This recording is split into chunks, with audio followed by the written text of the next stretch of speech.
لا إله إلا الله محمد رسول الله. بسم الله الرحمن الرحيم. الحمد لله رب العالمين، وأفضل الصلاة وأتم التسليم على سيدنا ونبينا محمد وعلى آله وأصحابه وسلم تسليما. Alhamdulillah, as we continue to look at Imam Muhasibi's wondrous work, Risalat al-Mustarshidin, a treatise for seekers of guidance, he says, rahimahullah ta'ala, that ثم رم جهازك وافرغ من زادك وكن وصي نفسك ولا تجعل الرجال أوصياءك وعقل أمرك. He says, rahimahullah ta'ala, then pursue your ultimate interest. Pursue and prepare for what is your ultimate interest, which is the hereafter. Right? That very often we spend, a simple way of looking at it is, how much time do we spend in our days, in our weeks? We have 168 hours. How much of that time do we spend thinking about our dunya? Right? And how many plans do we have for our worldly life? So he says, then prepare and plan for your hereafter. Not by neglecting your worldly concerns, because you're going to take care of them, but have a plan for paradise. وَافْرُغْ مِنْ زَادِكَ, right? And be freed from your provision, meaning that you need to have, worldly matters are your zad, are your provision for your journey to the hereafter. Right? Take care of it, but don't obsess over it. Right? At some point you need to say, it's enough. So you can give some attention to your hereafter. وَكُنْ وَصِيَّ نَفْسِكَ, and be a sincere advisor to yourself. Okay. Advise yourself. How? Remind yourself of what your Lord has reminded you of. Remind yourself of the truths that His Messenger has come with, sallallahu alaihi wasallam. And don't make worldly people your advisors. Don't make worldly people your advisors. Meaning, in setting your life direction, in setting your ultimate priorities. وَعْقِلْ أَمْرَكَ, and know and understand your affairs. Right?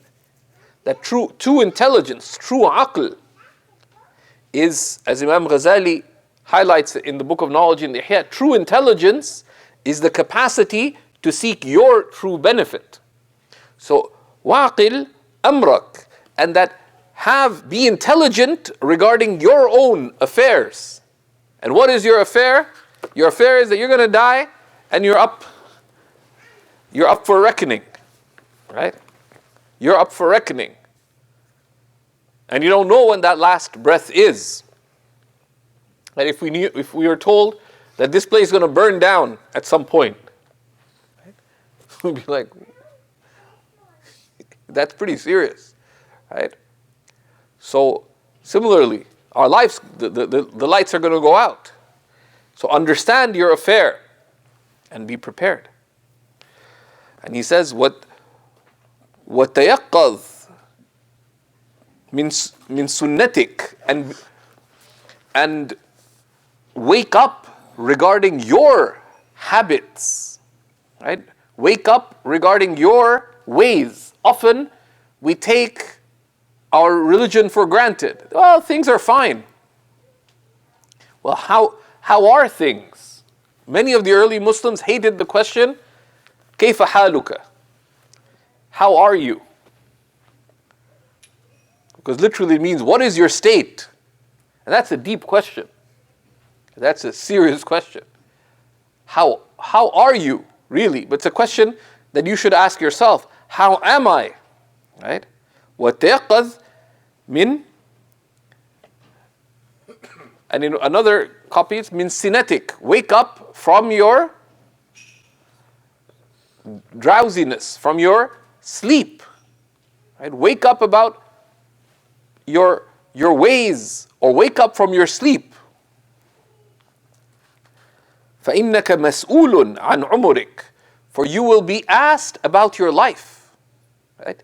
For you will be asked about your life. And here, the editor of the work, Shaykh Abdul Fattah Abu Ghudda, one of the great hadith scholars of the 20th century, refers to the famous hadith of Abu Barza al-Aslami, radiallahu ta'ala anhu, a noble companion, who said that the Messenger of Allah sallallahu alaihi wasallam said, لا تزول قدما عبد يوم القيامة حتى يسأل عن أربع, that no person's feet will move on the day of resurrection until they're asked about 4 matters. But do we have the answers ready? Right? What are these 4? عن عمره فيما أفناه, about their life and what they spent it in.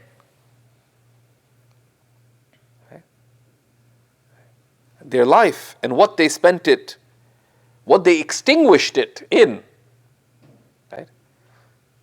Those things that you spent your life in, what is the eternal return on that? وعن علمه ماذا عمل به, and their knowledge, what did they do with it? What did they act upon of it? وعن ماله من أين اكتسبه وفيما أنفقه, and their wealth, how did they earn it and how did they spend it? وعن جسمه فيما أبلاه, and about their own body and what they directed it to, what they extinguished it in, their own body. Right? Like what did you spend yourself on? Right? People stay up at night in their work, in their business, in their social life, in all things. What have you tired and toiled over? Right? These are 4 questions that we should ask ourselves, because we will be asked on the day of resurrection. Our life and what we spent it in. Our knowledge and what did we do with it? And this applies both to knowledge of religion. Did we act upon it with sincerity? But also applies to whatever knowledge, whatever skills Allah has granted us. What good have we done with it? What benefit have we spread with it? And their wealth, and our wealth, how did we acquire it? And how do we spend it? Is it pleasing to Allah? And finally, our own body and lives, and what do we extinguish ourselves in? And then he mentions the words of a noble companion. So Imam Muhasibi says, قال أبو أمامة رضي الله تعالى عنه, Abu Umama رضي الله تعالى عنه said, لو عقل ابن آدم عن ربه كان خيرا له من جهاده. He said, if a child of Adam understood from their Lord, it would be better for them than all their striving, right? Or than actual jihad. Right? And this is one of the things that, one of the most important purposes of religious knowledge is not to become sophisticated. It's not to become smart. It's not to become the one who can say religious things in a gathering. Right? It's to have this al-fahmu anillah, is to understand from Allah subhanahu wa ta'ala that where Allah places you, you can understand, where am I? and what am I to do? How am I to respond where I am? To have the understanding that shows how do I seek the good pleasure of Allah inwardly, by having the right inward response, spiritually, through what religious good should I be doing in the moments I'm in, but also socially, what opportunities for good do I have in the moments that I'm in. And then he gives a comprehensive counsel, which we will read and then close. He says, وَعْلَمْ أَنَّ مَنْ جَعَلَ هَمَّهُ الْآخِرَةَ كَفَاهُ اللَّهُ أَمْرَ دُنْيَاهِ. He says, and know well that whoever makes their greatest concern the hereafter, Allah will grant them sufficiency in their worldly life. And the ham, right, the ham is what is the gathering point of your concern, right? Like, you have many things in your thoughts. The ham is what is your pressing concern. Whoever makes their pressing concern the hereafter, Allah will take care of your worldly concerns, because then you will put your worldly priorities in the right order. And this is also Allah has promised this. Right? Allah has promised this throughout the Quran. وَالَّذِينَ جَاهَدُوا فِينَا, whoever strives for our sake, and that is their primary striving. لَنَهْدِيَنَّهُمْ سُبُلَنَا, we will guide to all the paths to us in their worldly affairs and in their religious affairs. وَإِنَّ اللَّهَ لَمَعَ الْمُحْسِنِينَ, and truly Allah is with those who do good. The Prophet ﷺ said, مَنْ جَعَلَ هَمَّهُ هَمًّا وَاحِدًا كَفَاهُ اللَّهُ سَائِرَ الْهُمُومِ. Whoever makes their concern one concern, Allah takes care of all their concerns. And then كما ذكر في الحديث المروي تفرغوا من هموم الدنيا ما استطعتم فإنه من كانت الدنيا أكبر همه أفشى الله عليه ضيعته وجعل فقره بين عينيه.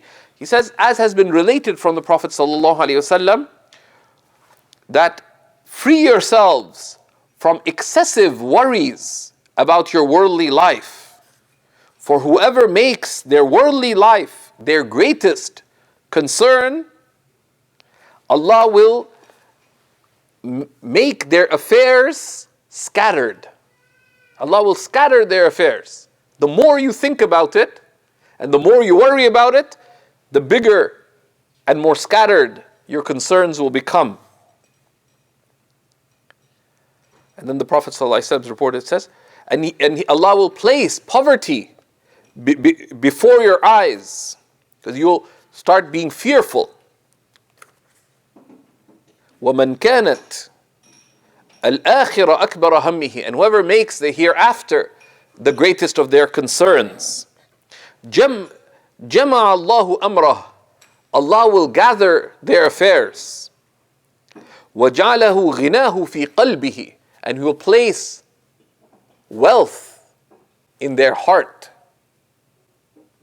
وَمَا أَقْبَلَ عَبْدٌ بِقَلْبِهِ إِلَى اللَّهِ عَزَّ وَجَلَّ إِلَّا وَجَعَلَ اللَّهُ قُلُوبَ الْمُؤْمِنِينَ تَنْقَادُ إِلَيْهِ بِالرَّحْمَةِ وَالْمَوَدَّةِ. And then the Prophet ﷺ promised that no servant turns to Allah Most High with their whole heart, except that Allah makes the hearts of His believing servants turn to them with mercy and love and deep love. Right? So this is a beautiful reminder, and this has been related similarly by Imam al-Tabarani from Abu Darda, and there are other narrations of this. So we ask Allah subhanahu wa ta'ala to grant us right priorities, that Allah subhanahu wa ta'ala grant us with all the worldly concerns that we have, that we strive to make the hereafter the greatest of our concerns. How do we do that? through reflection, right? Through reflection. We need to pause in key moments of our life and ask ourselves about where is the hereafter in my concern, right? To pause as part of our dua, to have moments of reflection, right? After each obligatory prayer, one of the sunnahs is to reflect, even if it's for a moment. One of the great times of reflection is Fajr time. Imam al-Ghazali mentions 4 key sunnahs that one busies oneself with after the Fajr prayer. There is recitation of Quran. There's remembrance of Allah subhanahu wa ta'ala. There's supplication, and there is reflection, to reflect. And there are many things to reflect upon, and that's a whole lesson in itself. But one of the things is to think about where you are with Allah subhanahu wa ta'ala. What is your spiritual life plan? Right? What is your spiritual life plan? Right? If you find good in it, things that are consistent, that are growing, be grateful to Allah subhanahu wa ta'ala for it. And appreciate that as being a gift from Allah and strive to nurture it. And if you find shortcomings, then rectify them. Right? Imam Ghazali suggests that in the morning time, at Fajr, plan your spiritual day. That what will you be doing throughout the day? Right? What will you be doing throughout the day? Okay. That, okay, after Fajr, when will Duha prayer come? Where will you be doing Dhuhr on that day? Okay, Asr, is it going to be at work? Or are you going to arrange your day so you can make it to the masjid or catch a congregation? Where will you be doing Maghrib? Where will you include some devotional practices? All those little things. And then you will see a whole myriad of opportunities. That, yeah, I'm going to have lunch. Don't just stuff yourself. Maybe that's an opportunity to reconnect with that cousin that you heard's in town and they're somewhere downtown. So in the morning you'll try to see if you can meet up with them for lunch as a spiritual act on the way back home. So you plan your spiritual day. Right? And this is part, likewise, at some point one should be planning one's spiritual week. That what am I doing in this upcoming week? Right? And there has to be times where one reflects on one's life. That what am I doing in my life? Right? And these are blessed times. And the amazing thing is the doors of opportunity are so vast. Are so vast. There's no situation in which there aren't countless ways of turning to Allah subhanahu wa ta'ala. Right? So this is, at least some of our thinking needs to go towards this. And this is why Abu Umama said that if people understood, if a child of Adam understood from their Lord, it will be better for them than all their striving, or it will be better for them than jihad itself. Why? Because by reflecting, what does Allah seek from me? We'll be able to have a meaningful answer to that, which is your true life. Right? May Allah subhanahu wa ta'ala grant us hayatan tayyiba, the wholesome life of one whose heart is awake and whose concern is connected towards Allah subhanahu wa ta'ala. Someone who could say something like what Sayyidina Ali ibn Abi Talib radiallahu ta'ala anhu wa karram wajhah said, he said, it's an amazing statement. He said, I can describe to you the pathways of paradise better than any of you can describe the pathways of Medina. Okay? I can describe to you the pathways of paradise, and some interpreted meaning, I can describe to you all the ways by which you could get to paradise better than you could describe, this city of yours and how to get to different places. How do we get to the new Nahari joint? Well, go that way. How can I do this? You know, we know our city, right? He knew his Lord. Right? And others have said it means he could describe paradise better than we could describe dunya. But either way, that's the true life. May Allah subhanahu wa ta'ala grant us that life. As one of the great poets of the 20th century said, صَاحِ فَغْنَمِ الْمَعَاشَ. Dear friend, make the most of life.